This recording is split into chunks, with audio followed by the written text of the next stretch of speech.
Hi, my name is Anastassija and I will be presenting our paper titled Exploring Digital Security and Privacy in Relative Poverty in Germany through Qualitative Interviews. It has been done in collaboration with Sara, Olschar, Simko, and Yasemin, Acar. Many people live below the poverty line, even in Western countries. Here, what is called relative poverty is prevalent.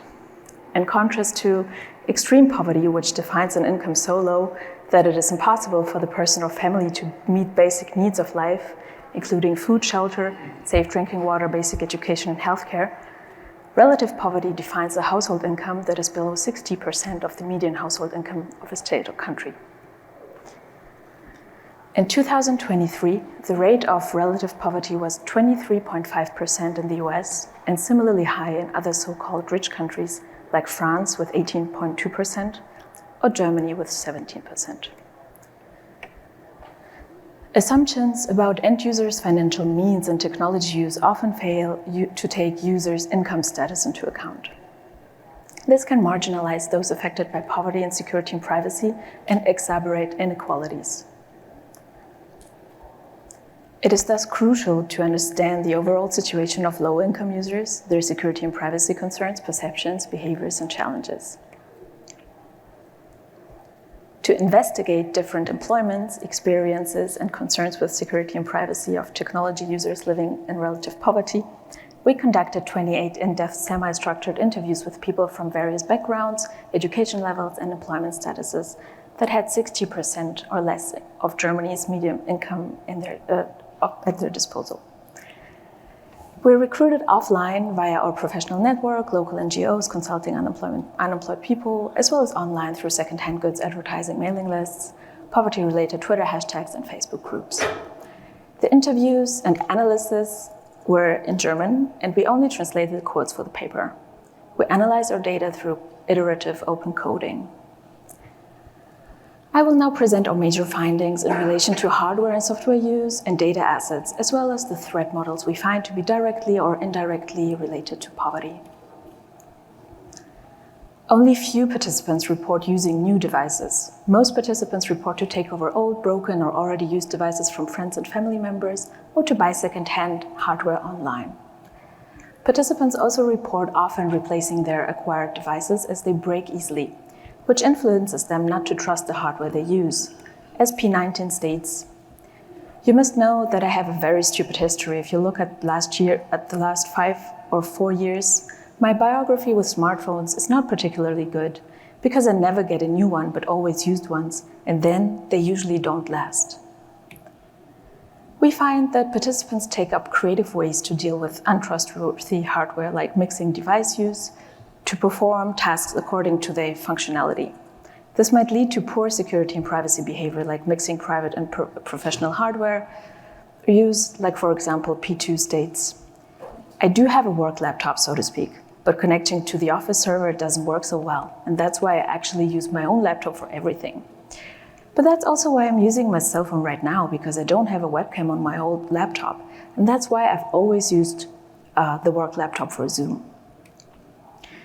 We find that in response to the need to back up and store their personal data, participants may turn to free cloud storage services because they are unable to buy hardware with an appropriate amount of storage space. Significantly, they may not trust these free cloud services, not to violate their privacy, but use them just only because they're free.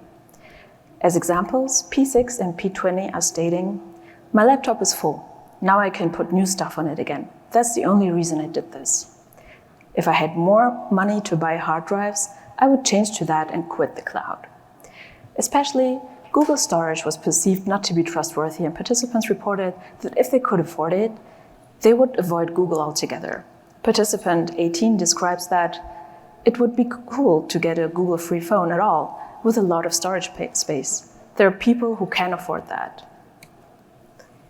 We find that, in general, participants consider their personal data as important assets. But in many cases, they assign it low value specifically because they themselves are poor. We found a pervasive sentiment that they will not be worth an attacker's time because they do not have expensive assets. As P3 explains, "I think that's very unlikely for me because there's not much to get. For example, that someone has the access data for my PayPal account and then somehow steals money from me for small amounts or something. We found This is a potentially dangerous, incomplete mental model about how and why data breaches occur, as they may be targeted and user-centric, but they also often occur en masse. When an online service is breached, for example, the financial assets of the user are no consideration. However, while some participants describe feeling safe because they do not think of themselves as attractive targets, at the same time they fear losing all their money at once. Because participants have only one instead of multiple bank accounts and have no savings or the like, they repeatedly state potential money theft to be a source of strong discomfort. This is even though there are legal protections and insurances for the loss of data from a bank, and users would likely get the money back in a few days. As P3 and P15 say, well, if someone stole all my money, I mean, it's not that much. But then, of course, I'd have a problem, and then I'd have no more money. So even if that could be arranged somehow, it's just not a situation I want to get into in the first place. Unfortunately, I only have one account, and that's where most of the money is. And if that's gone, it's not fun, even if it's only for a few days.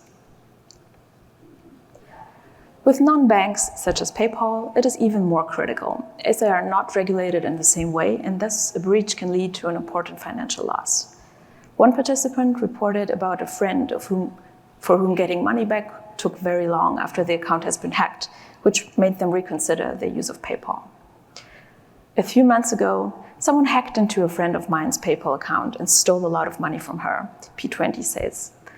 And that made me feel pretty insecure about using PayPal. I think she contacted PayPal and they followed up on it. And then they said it would take a few months. I don't know yet whether she got her money back. Concerning risk perception, participants define different adversaries, including state regimes, criminals, and companies crawling data. We find that here, also participants report to feel mostly safe because they do not possess financial means or sensitive data worth getting stolen, they think. As P16 states, if this data somehow gets to someone, they cannot do anything with it. Or P28 thinks that the probability that someone will attack would be 1 in a million. Participants express a strong feeling of unease because of highly personalized ads that give them a feeling of surveillance.